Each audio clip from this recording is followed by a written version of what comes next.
In the depths of space, where the cold vacuum meets the warm glow of distant stars, there exists a truth that most civilizations refuse to acknowledge. Humans are terrifyingly unpredictable. Not because they're the strongest, fastest, or smartest species in the galaxy, but because they possess something far more dangerous than any weapon or technology. They have an inexplicable ability to form bonds with creatures that should, by all logical standards, want them dead. When a galactic council received reports of a human veteran living alone on the abandoned mining planet of Kepler 442c, they dismissed it as another case of post-war isolation. When surveillance drones captured footage of massive, wolf-like predators, creatures that had wiped out 3 separate colonization attempts, freely roaming around the humans' makeshift settlement, they assumed the man had lost his mind. But when those same feral beasts began displaying coordinated intelligence, protecting not just the human, but actively hunting the planet's most dangerous apex predators, the Council realized they were witnessing something that challenged everything they thought they knew about interspecies relationships, survival, and the mysterious nature of human compassion. What happened on that forgotten world would soon ripple across the galaxy, forcing every civilization to question a fundamental assumption: that kindness is weakness, that trust is foolish, and that some bridges can never be built between species separated by evolution, instinct, and millions of years of genetic programming. The story of Marcus Chun and the Shadowhound Pack of Kepler 442c is not just about survival. It's about what makes humans truly alien to the rest of the galaxy. The emergency beacon had been silent for 3 days when Marcus Chun finally admitted to himself that no rescue was coming.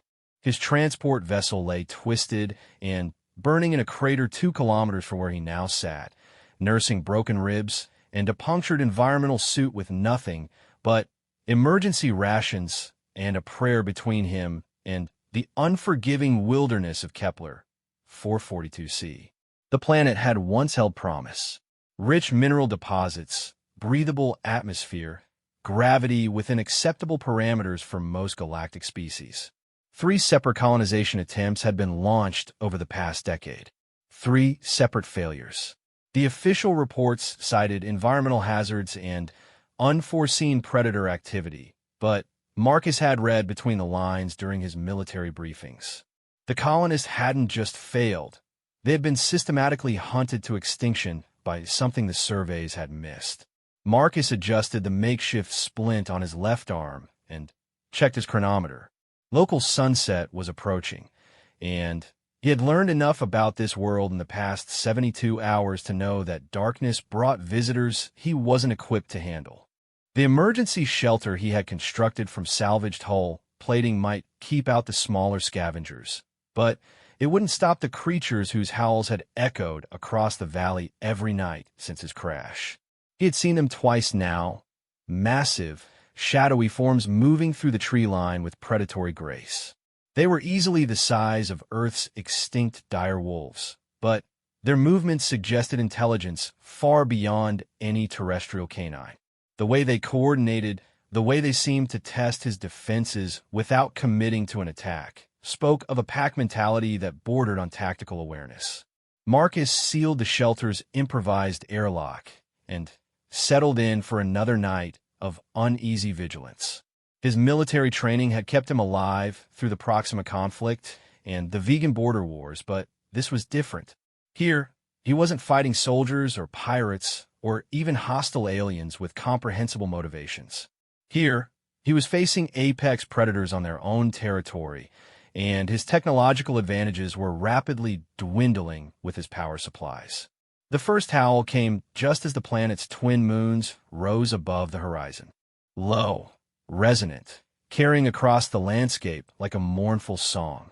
Within moments, others joined in, a chorus that seemed to surround his position from every direction.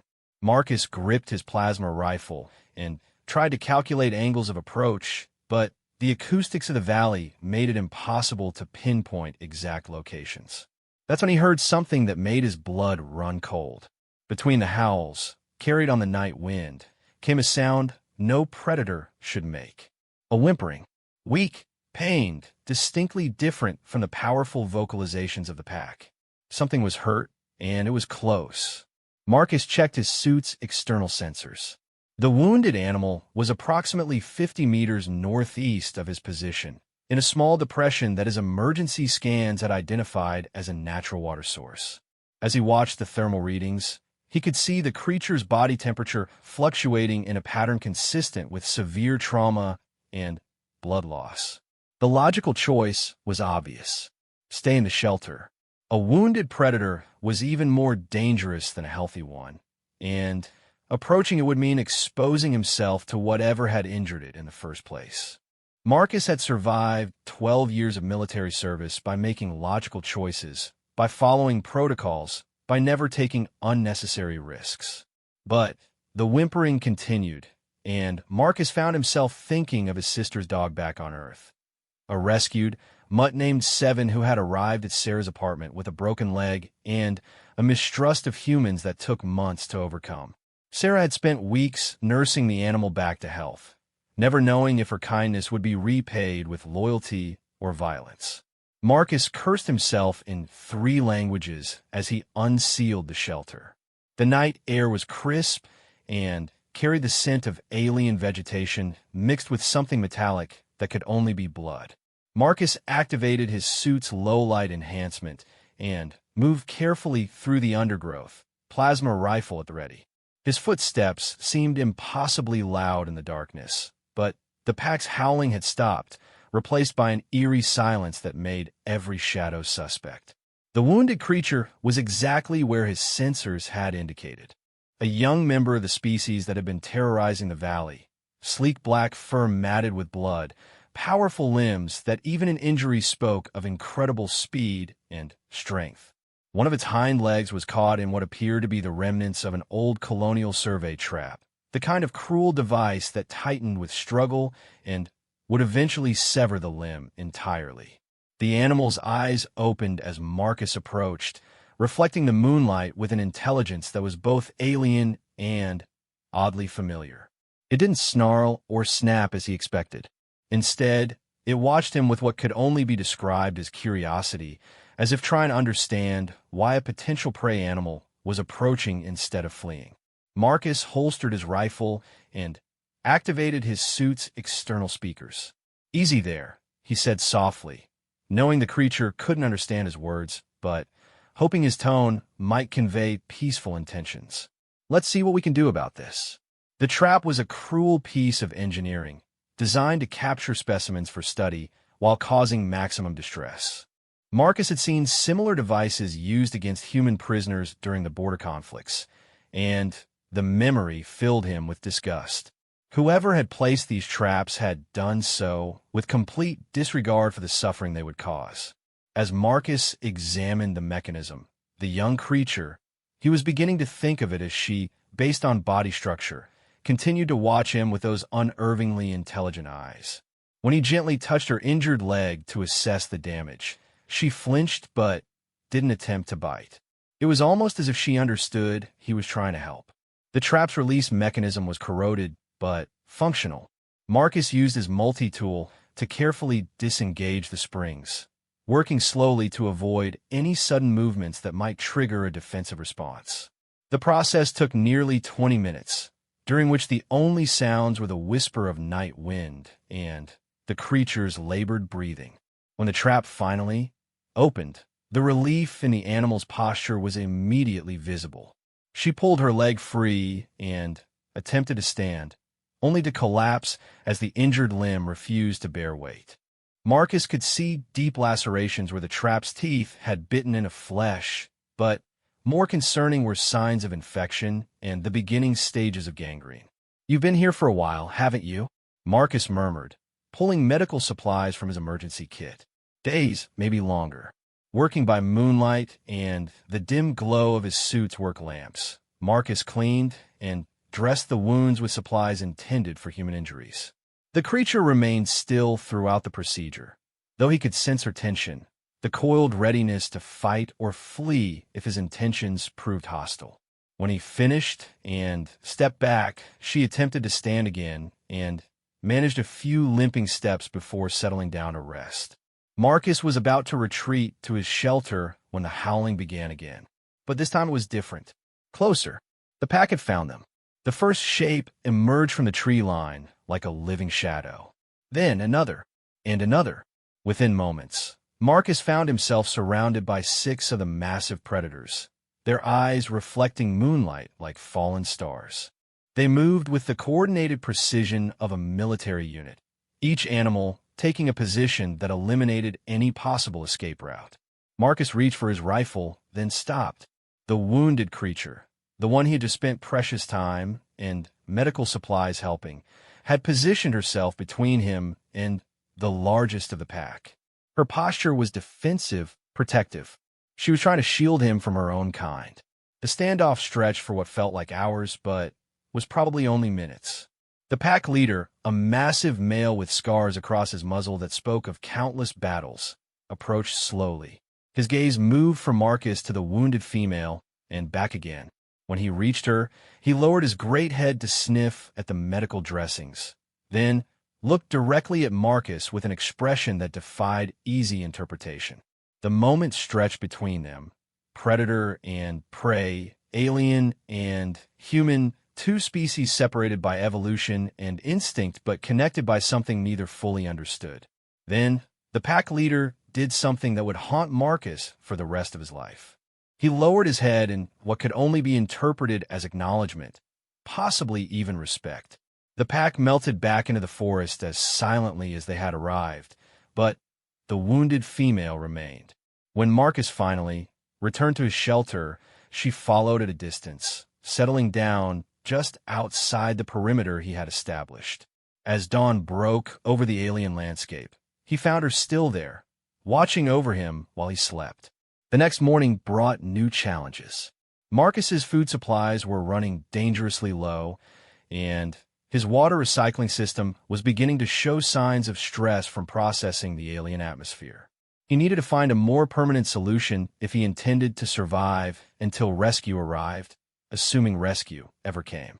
The female creature, whom he had begun calling Echo after her habit of responding to his voice with soft vocalizations, watched as he dismantled parts of his emergency shelter to construct a more efficient water collection system. Her injured leg was showing signs of improvement thanks to the medical treatment, but she was still unable to put full weight on the limb. It was while Marcus was testing his new water purification setup that Echo began displaying the behavior that would change everything. She stood, favoring her good legs, and began moving toward a section of the valley Marcus hadn't yet explored. When he didn't immediately follow, she looked back at him and made a sound, not quite a bark, not quite a howl, that was clearly meant to get his attention. Marcus followed, carrying his rifle and a basic supply kit. Echo led him through terrain that would have taken him hours to navigate alone, following game trails and natural paths that his human eyes couldn't distinguish from the surrounding wilderness. After an hour of careful travel, they emerged into a clearing that contained something remarkable. The ruins of the first colonial settlement were more extensive than the survey reports had indicated. What the official records had described as minimal infrastructure was actually the remains of a substantial outpost, complete with atmosphere processors, mineral refineries, and residential modules that could have housed several hundred colonists. The settlement had been systematically destroyed, but not by any predator Marcus could imagine. Scorch marks on the walls told of energy weapon fire. Blast patterns suggested orbital bombardment. This wasn't the site of a predator attack. It was a battlefield.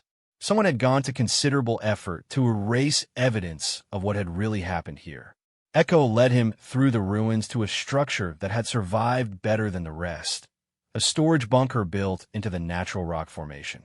The door had been sealed with industrial-grade polymer, but time and weather had weakened the bonds enough that Marcus could force entry with his multi-tool.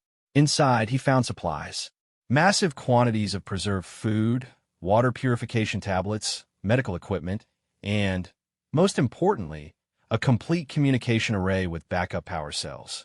Someone had intended this bunker to serve as a long-term survival cache, and from the dust patterns, it appeared to have been untouched since the settlement's destruction. But The most significant discovery was a personal log recorder, its memory core still intact after years of abandonment. Marcus activated the device and found himself listening to the final entries of Dr. Sarah Vega, the settlement's chief biologist. Her voice, distorted by age and static, painted a picture very different from the official reports. The colonists hadn't been killed by predators. They had been making unprecedented contact with the planet's indigenous species. The creatures Marcus now knew as shadowhounds weren't merely animals. They were a developing, sapient species, showing clear signs of tool use, complex social organization, and what Dr. Vega described as proto-linguistic communication. The colonists had been on the verge of establishing formal first contact protocols when the bombardment began. Corporate interests, threatened by the implications of discovering a new sapient species on a world marked for mining operations, had intervened.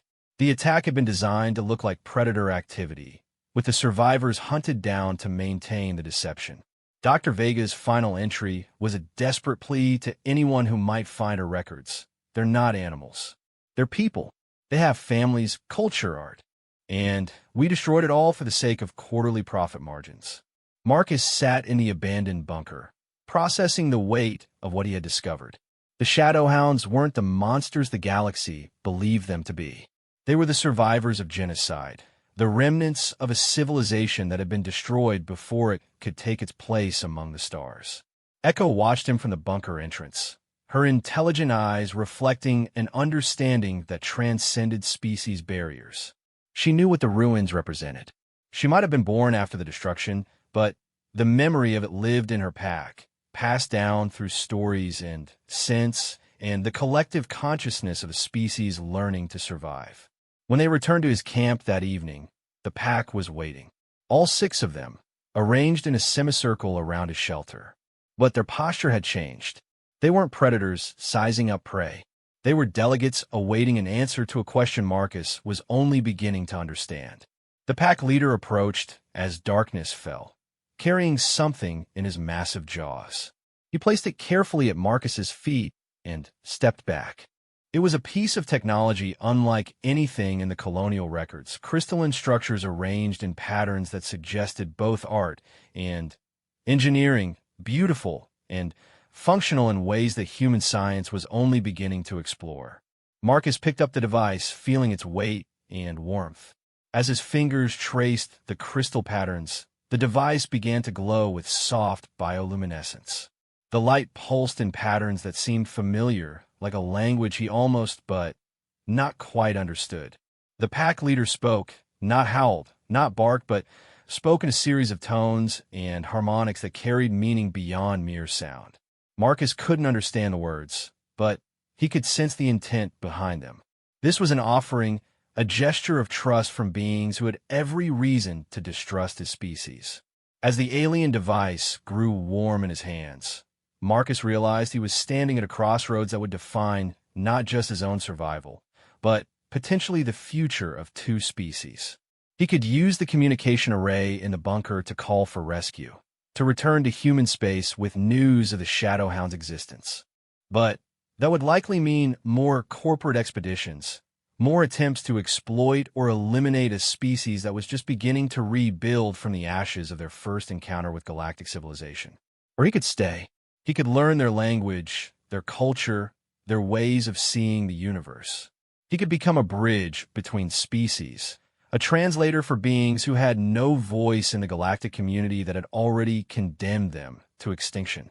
Echo limped closer, her injured leg nearly healed thanks to his medical intervention. She nuzzled against his hand, the simple gesture carrying a weight of trust that brought unexpected tears to his eyes. In that moment, Marcus Chun made a decision that would echo across the galaxy for generations to come. He pocketed the human communication device and held up the Shadowhound artifact, letting its bioluminescent patterns pulse against the night sky like a beacon calling to stars he was only beginning to discover. 3 months after his crash landing, Marcus Chun had become something the galaxy had never seen before, a human integrated into a Shadowhound pack. His emergency shelter had evolved into a permanent structure built with materials scavenged from the colonial ruins, and enhanced by Shadowhound engineering techniques that seemed to blend organic growth patterns with advanced metallurgy. The transformation hadn't been easy.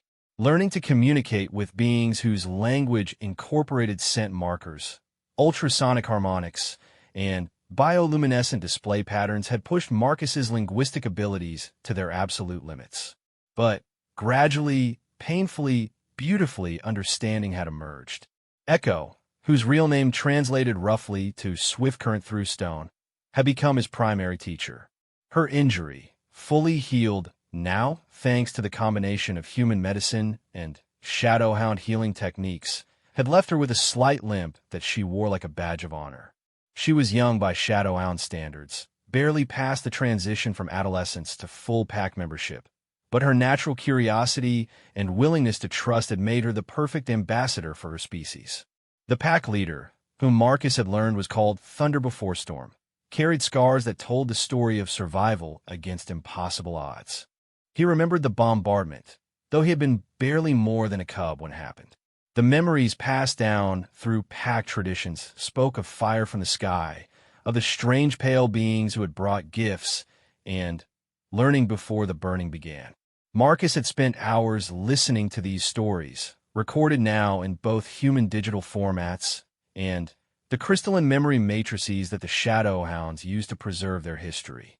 Each tale added another piece to a puzzle that grew more tragic and more hopeful with each passing day.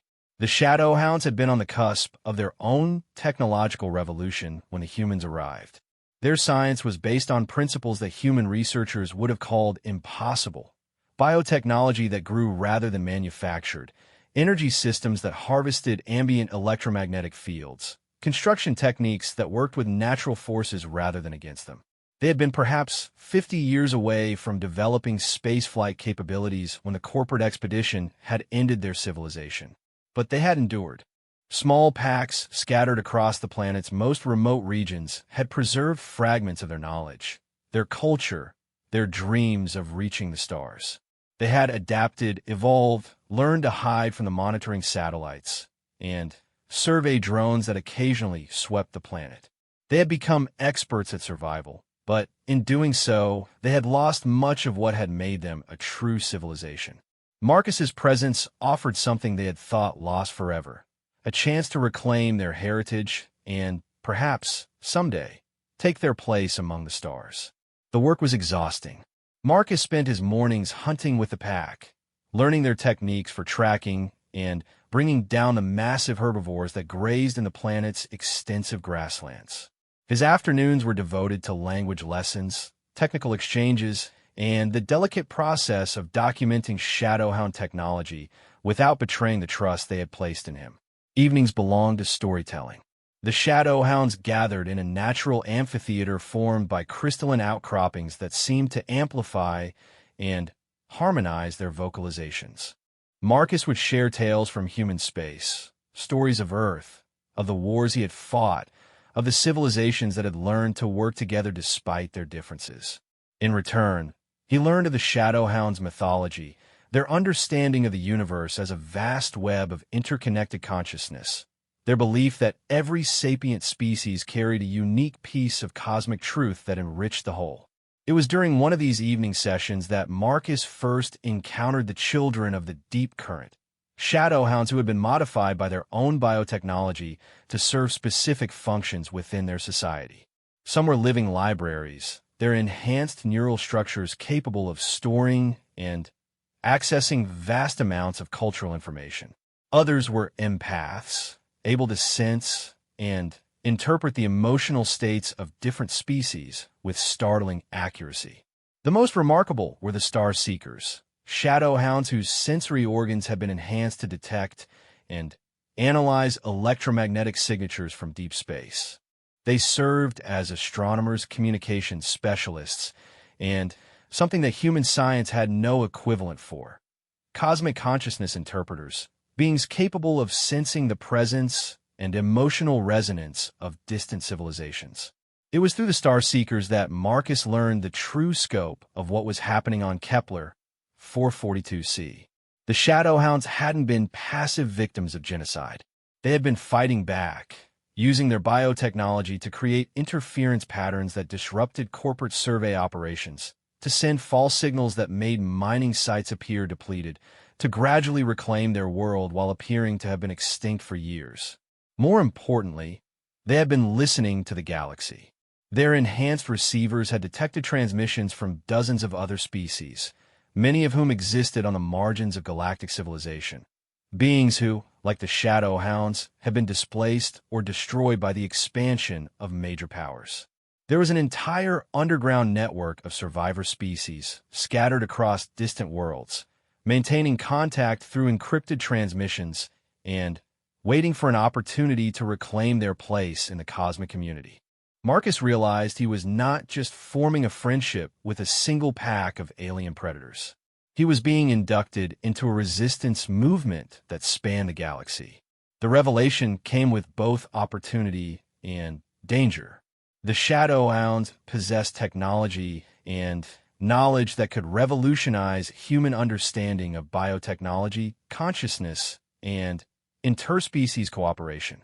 But they also represented a direct threat to the corporate interests that controlled much of human expansion into space. If word of their survival reached the wrong people, Kepler 442c would face another bombardment, and this time the corporations would make sure no one survived. Marcus found himself walking a tightrope between worlds.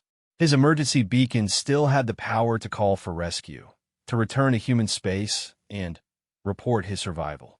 But every day he delayed that call. Every night he spent learning from Thunder Before Storm or teaching Echo about human culture, made it harder to imagine abandoning the life he was building here. The decision was taken from him on a gray morning when Swift Current Thrustone came racing back to the settlement with news that chilled Marcus to the bone. Her enhanced senses had detected the approach of spacecraft. Not the search and rescue vessels Marcus had been expecting, but corporate survey ships conducting what appeared to be preliminary scans for a new mining operation. The Starseekers confirmed her report within hours. A full corporate expedition was en route to Kepler 442c, scheduled to arrive within 2 standard months. The cover story was a follow-up survey to assess mineral extraction viability, but the electromagnetic signatures suggested military escort vessels and orbital bombardment capabilities. Someone had decided that whatever resources Kepler 442c contained were worth the risk of another expedition, and they were prepared to deal with any predator activity they might encounter with overwhelming force. The Pack Council that convened that evening included representatives from 5 other Shadowhound communities scattered across the planet's surface. Marcus had never seen so many of the creatures together, and their combined presence created an almost tangible field of intelligence and determination that made the air itself seem to hum with purpose. The debate that followed lasted through the night and into the next day. Some advocated for immediate evacuation to the planet's deepest cave systems, where previous communities had survived the first bombardment. Others pushed for a preemptive strike against the approaching fleet, using the biotechnological weapons they had been developing in secret for decades. But Thunder Before Storm and the elder members of the council had a different proposal. For the first time in their species' recent history, they had an ally who understood both worlds, human and Shadowhound. Marcus could serve as their voice in the galactic community, their advocate for recognition as a sapient species deserving of protection under galactic law. The plan they outlined was ambitious to the point of seeming impossible. Marcus would use the Colonial Communication Array to transmit a formal first contact message directly to the Galactic Council, bypassing corporate channels entirely. The message would include proof of Shadowhound sapience, documentation of the previous genocide, and a formal request for protection under the Galactic Sapience Protection Protocols. But the message couldn't come from Marcus alone. For it to have the impact they needed, it would have to demonstrate active cooperation between human and Shadowhound civilizations. Marcus would serve as translator and advocate, but the words would come from the Shadowhounds themselves. The risk was enormous. If the message failed to reach sympathetic ears within the Galactic Council, if corporate interests managed to suppress or discredit it, then both Marcus and the Shadow Hounds would face immediate retaliation. The incoming corporate fleet would have justification to treat the planet as an active threat rather than simply a resource extraction site. But the alternative was watching an entire species be driven to extinction for the second time in a generation. Marcus spent the next week working with the Pax communications specialists to design a transmission that could convey the full complexity of Shadowhound civilization to beings who had never encountered their unique blend of biotechnology and consciousness research.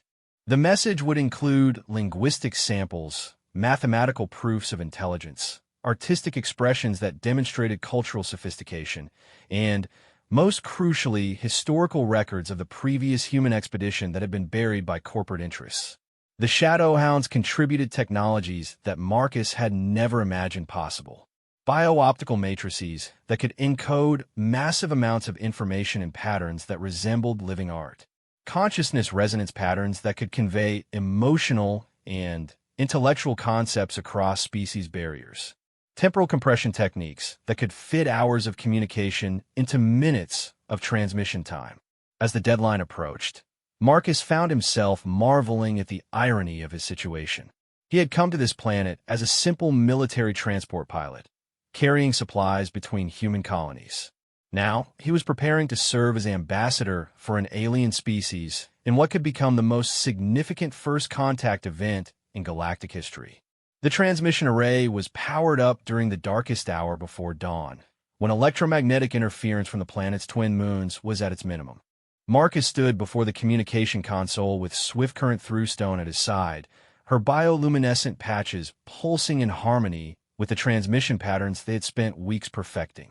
Thunder before storm, and the assembled pack leaders arranged themselves in a semicircle behind the console, their combined consciousness creating a field of focused intention that seemed to bend reality around them. Marcus had learned enough about Shadowhound metaphysics to understand that they believed consciousness itself could influence the fundamental forces of the universe. And in moments like this, he found it difficult to argue with their philosophy. The message began with Marcus's voice, speaking in the formal protocols required for Galactic Council communications. He identified himself, provided his military service record and civilian credentials, and formally requested emergency protection for the planet Kepler, 442c under the Galactic Sapience Protection Protocols. Then he stepped back, and Swift Current Thruestone stepped forward. What followed was unlike anything the galaxy had ever heard. The young Shadowhound spoke in her own language, her words carrying harmonics and resonances that conveyed meaning beyond the reach of simple translation. But the bio-optical matrices Marcus had helped design converted her speech into visual patterns that flowed across the transmission like living paintings, each image conveying concepts that would have taken human languages thousands of words to express. She spoke of her people's history, not as a sequence of events, but as a living memory that carried the hopes, fears, and dreams of generations. She shared their understanding of consciousness as a fundamental force of nature, their belief that every thinking being carried a unique perspective that enriched the cosmic whole. She offered their knowledge, their technology, their friendship to a galaxy that had written them off as extinct. Most powerfully, she spoke of forgiveness. Despite everything they had suffered, the Shadowhounds held no hatred for humanity as a species. They understood the difference between the individuals who had offered friendship and the institutions that had brought fire from the sky. They were willing to work with any civilization that approached them with respect and genuine desire for mutual understanding. The transmission lasted just under 2 hours, long enough to ensure that multiple monitoring stations would detect and record it. As the final bio-optical patterns faded from the array, Marcus felt a strange sense of completion, as if something that had begun the moment he crawled out of his crashed transport had finally reached its intended conclusion. Swift Current Thruestone collapsed from exhaustion, the effort of maintaining such intense conscious projection for an extended period having drained her completely. Marcus caught her as she fell, marveling at how light she was despite her size, how her alien anatomy had become familiar enough that he could read the signs of fatigue in her posture and breathing. Thunder Before Storm approached them both, his massive frame radiating a combination of pride and concern that Marcus had learned to recognize. The pack leader rested one enormous paw on Marcus's shoulder and another on Swift-Current Thrustone's flank, binding them together in a gesture that carried ceremonial significance. In the growing light of dawn, Marcus realized that whatever response their message received, his life as a simple transport pilot was over forever. He had become something new, something the galaxy had never seen before. A bridge between species, a translator of consciousness itself, a living symbol of what was possible when beings chose cooperation over conquest. The corporate fleet was still weeks away, but already Marcus could sense changes in the electromagnetic patterns around the planet. Deep space monitors were focusing their attention on this distant world. Communications networks across human space were beginning to buzz with fragments of the transmission they had sent. Most importantly, the other survivor species that the Shadowhounds had been quietly monitoring for years were beginning to respond. Messages of support, offers of assistance, and formal recognition of Shadowhound sapience were beginning to filter through the underground networks that connected the galaxy's displaced peoples. For the first time since his crash, Marcus allowed himself to hope that rescue might be coming after all. Not just for him, but for an entire species that refused to accept extinction as their final destiny. The response came faster than anyone had expected. 6 weeks after Marcus and Swift-Current Thrustone sent their message into the void, the first ships began dropping out of hyperspace at the edge of the Kepler 442c system. But these weren't the corporate mining vessels they had been expecting. The electromagnetic signatures that Thunder Before Storm Starseekers detected belonged to Galactic Council peacekeeping forces, accompanied by vessels from species Marcus had only read about in xenobiology textbooks. The Zephyrian Collective had sent their bioships, living vessels that existed in symbiosis with their crews. The crystalline mines of Arcturus had dispatched geometric craft that seemed to fold space around themselves. Most surprisingly, the primitive but noble Terran coalition had assembled a small fleet of human vessels flying under council authority rather than corporate oversight. Marcus stood in the valley where his transport had crashed all those months ago, watching through enhanced optical arrays as the international fleet took defensive positions around the planet. Swift-Current Thrustone pressed against his side, her bioluminescent patches flickering with excitement and anxiety in equal measure. The first shuttle to reach the surface bore the distinctive markings of the Galactic Council's Xenological Survey Division, the organization responsible for evaluating claims of sapient species recognition. It landed in the same clearing where Marcus had first encountered the Shadowhound pack, choosing the location with a precision that suggested they had been monitoring the planet far longer than their official timeline indicated. Dr. Kef Talon emerged from the shuttle's biological airlock like something from a dream. The Zephyrian's flowing, translucent form shifted between states of matter as easily as breathing, their consciousness distributed through crystalline neural networks that sparkled with their own internal light. They were considered one of the galaxy's foremost experts on interspecies consciousness studies, and their presence lent immediate legitimacy to the Shadowhound's claims. Behind Dr. Kef Talon came a delegation that represented the full spectrum of galactic civilization. Commander Sarah Watson of the Terran Coalition carried herself with the bearing of someone who had spent years fighting corporate overreach in human space. Designate 7742 of the crystalline mines appeared as a walking geometric theorem, their form shifting through mathematical configurations that hurt Marcus's eyes to follow directly. A handful of other specialists in xenobiology, consciousness research, and galactic law rounded out the group. But it was the final member of the delegation that made Marcus's heart skip a beat. Dr. Elena Vasquez wore the uniform of the Galactic Council's Special Investigations Division, the group responsible for investigating claims of corporate genocide and illegal resource extraction. Her presence meant that someone at the highest levels of galactic government was taking the Shadowhound's accusations very seriously indeed. Thunder Before Storm emerged from the forest with a dignity that commanded immediate respect.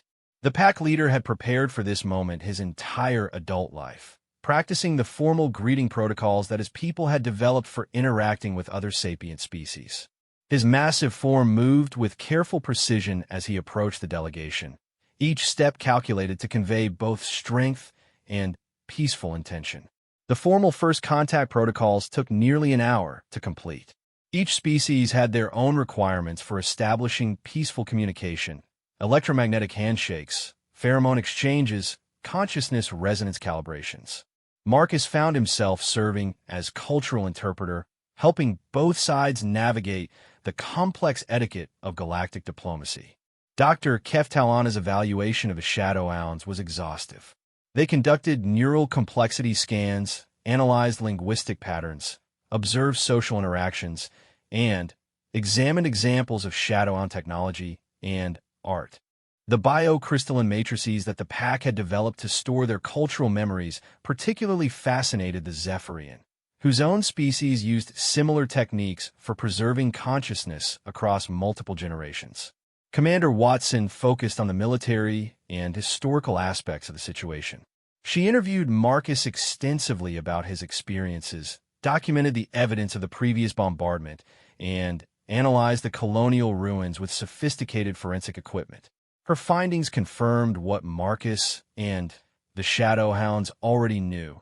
The destruction of the original colony had been a deliberate act of genocide designed to eliminate evidence of Shadowhound sapience. But it was Dr. Vasquez's investigation that would ultimately change everything. While the other specialists were conducting their evaluations, she was quietly accessing classified corporate databases, following financial trails, and building a case that would shake the foundations of galactic civilization. The evidence she uncovered painted a picture of systematic exploitation that went far beyond the destruction of a single colony. Hadron Mining Consortium, the corporation responsible for the Kepler 442c operation, had been following a deliberate policy of eliminating sapient species that interfered with profitable resource extraction. Over the past 2 decades, they had been responsible for at least 7 separate genocides, each carefully disguised as environmental hazards or predator attacks. The Shadowhounds were not unique victims. They were part of a pattern of deliberate extermination that threatened the fundamental principles upon which galactic civilization was supposed to be built. The revelation sent shockwaves through the assembled fleet. Emergency communications were sent to the Galactic Council, triggering the highest levels of diplomatic and military alert. For the first time in over a century, the Council voted to invoke the Genocide Prevention Protocols, authorizing immediate military action against any organization or government that participated in the systematic elimination of sapient species. The corporate fleet that had been en route to Kepler 442c found themselves facing an entirely different situation than they had planned for. Instead of conducting a quiet mining survey on an uninhabited world, they were confronting a multi-species coalition defending a newly recognized sapient civilization. The standoff that developed in the outer system became a test case for whether galactic law could effectively protect vulnerable species from corporate exploitation. Marcus watched the political maneuvering from his unique position as the human most familiar with Shadowhound culture. He served as translator during the formal recognition ceremonies, helped design communication protocols that allowed for real-time diplomatic exchange, and found himself thrust into a role he had never imagined: humanity's unofficial ambassador to an alien species that had every reason to hate his kind. But the Shadowhound's response to formal recognition exceeded everyone's expectations. Rather than demanding reparations or seeking revenge for the genocide they had suffered, they offered their knowledge freely to any species willing to approach them with genuine respect. Their biotechnology could revolutionize medicine. Their consciousness research could unlock new understanding of intelligence itself, and their ecological management techniques could restore damaged worlds throughout the galaxy. Swift Current Thrustone became the first Shadowhound to leave her homeworld, accepting an invitation to study at the Galactic University on Proxima Central. Her departure was bittersweet for Marcus, who had grown to think of her as something between a sister and a daughter. But watching her board the Zephyrian bioship that would carry her to the galactic capital, seeing the wonder in her bioluminescent displays as she contemplated the stars she would soon visit, Marcus knew she was meant for greater things than life in a single pack on a remote world. Thunder Before Storm chose to remain on Kepler 442c, but his role evolved from pack leader to planetary representative. The world status was officially upgraded to protected Sapien homeworld, with permanent council monitoring stations established to ensure that no future corporate expeditions could threaten the recovering Shadowhound civilization. Marcus found himself facing a choice similar to the one he had made months earlier when he decided to help a wounded alien predator instead of retreating to safety. He could return to human space, resume his career as a transport pilot, and live comfortably on the pension he had earned through his military service. The Galactic Council had offered him several prestigious positions in recognition of his role in establishing First Contact. Or he could stay on Kepler 442c and continue the work he had begun, serving as a bridge between species, helping the Shadowhounds rebuild their civilization while learning from their unique perspective on consciousness and cosmic interconnectedness. The decision wasn't really a choice at all. Marcus had found something on this remote world that he had never experienced in human space. A sense of belonging, of purpose that went beyond simple survival or personal advancement. He had become part of something larger than himself, a living symbol of what was possible when beings chose cooperation over conquest. The months that followed brought changes that rippled across the galaxy.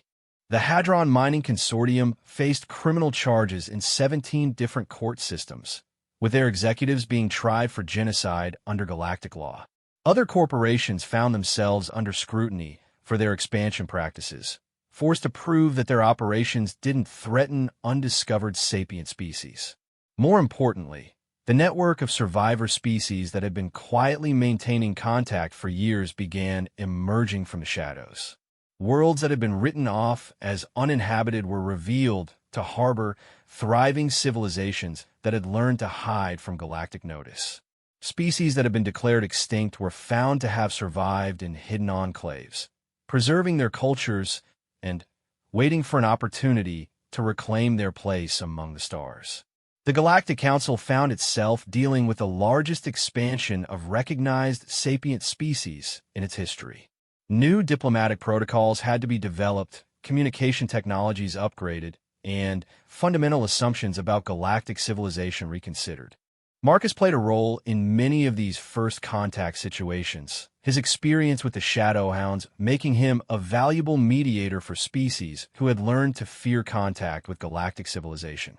He traveled to worlds where crystalline beings had evolved in the depths of gas giants, to asteroids where mechanical intelligences had achieved consciousness through millions of years of evolution, to pocket dimensions where energy beings existed in states that challenged basic assumptions about what life could be. Each new species brought their own understanding of consciousness, their own technologies, their own perspectives on the fundamental questions that thinking beings had been asking since the dawn of awareness. The galaxy was revealed to be far more diverse, far more wonderful, and far more interconnected than anyone had imagined. Swift Current Thrustone completed her studies at Proxima Central in record time, earning recognition as one of the most promising consciousness researchers of her generation. Her doctoral thesis on interspecies empathy as a fundamental force of cosmic evolution became required reading in xenobiology programs throughout civilized space. More importantly, she used her position to establish the first formal exchange programs between Shadowhound communities and other species, creating networks of understanding that strengthened with each passing year. Thunder Before Storm's pack grew into a small city as other Shadowhound communities emerged from hiding and began the work of rebuilding their civilization.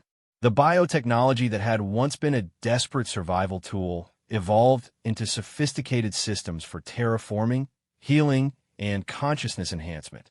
Kepler 442c became a center for biological research, drawing scientists from across the galaxy who wanted to study the unique synthesis of technology and natural systems that the Shadowhound had developed.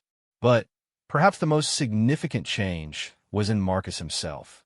The transport pilot who had crash-landed on an alien world had evolved into something new, a being who existed comfortably between species, who could think in multiple forms of consciousness simultaneously, who served as living proof that the barriers between civilizations were not as insurmountable as they appeared. Years after his first encounter with a wounded alien predator, Marcus stood in the same valley where it had all begun, watching as young humans and shadowhounds played together under the light of twin moons. The sight would have been impossible to imagine when he first crashed here, but now it seemed as natural as breathing. Swift Current Thruestone had returned from her study for the anniversary celebration, bringing with her representatives from a dozen different species who wanted to honor the planet where modern galactic cooperation had truly begun. The gathering included beings of crystal and energy, of metal and thought, a form so alien that human eyes could barely perceive them, but all united by the understanding that consciousness was the fundamental force that connected all thinking beings. Thunder Before Storm, now elderly by Shadowhound standards but still magnificent in his dignity, approached Marcus as the celebration reached its peak. The pack leader carried a gift, a biocrystalline matrix containing the collective memories of every first contact that had followed the initial recognition of Shadowhound sapience. For the bridge builder, Thunder Before Storm said in the hybrid language that had evolved between their species, so that those who come after will know what is possible when beings choose trust over fear. Marcus accepted the gift with hands that were no longer quite entirely human. Years of exposure to Shadowhound biotechnology had begun changing him at the cellular level, enhancing his sensory capabilities and extending his natural lifespan. The changes had been gradual, voluntary, and utterly transformative. He was becoming something new, something that existed between species and belonged fully to none of them. As the twin moons rose over the celebration, Marcus reflected on the strange journey that had brought him to this moment. He had started as a simple pilot carrying supplies between human colonies, but the universe had other plans for him. Crash landing on Kepler 442c hadn't been an accident. It had been the first step in a transformation that would reshape not just his own life, but the entire structure of galactic civilization. The galaxy was vast, filled with wonders that thinking beings were only beginning to discover. But it was also connected in ways that transcended space and time, bound together by the fundamental force of consciousness that flowed through every sapient being like a cosmic river.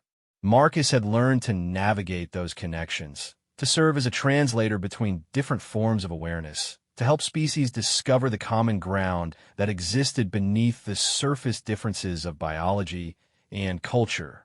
Looking out at the gathering of species celebrating together under alien stars, Marcus knew that his real journey was just beginning. The galaxy was full of isolated civilizations, hidden species, and beings who had never imagined that peaceful cooperation between radically different forms of consciousness was possible. But now they had proof. They had Kepler 442c, where humans and shadowhounds worked together as equals. They had the growing network of species who were choosing cooperation over competition, understanding over fear. They had the living example of what was possible when beings reached across the void between species and chose to build bridges instead of walls. The universe was vast and full of wonders, but it was no longer empty of friends. Marcus Chun, the human veteran who had given shelter to alien wolves, had helped create something that would echo across the galaxy for generations to come. Proof that kindness was not weakness, that trust was not foolish, and that some bridges could indeed be built between species separated by evolution, instinct, and millions of years of cosmic distance. In the end, That was what truly stunned everyone. Not the technology, not the politics, not the military implications of the discoveries on Kepler 442c. What stunned the galaxy was this simple demonstration that consciousness, in all its myriad forms, was fundamentally connected, and that connection, once recognized and nurtured, could transform the universe itself.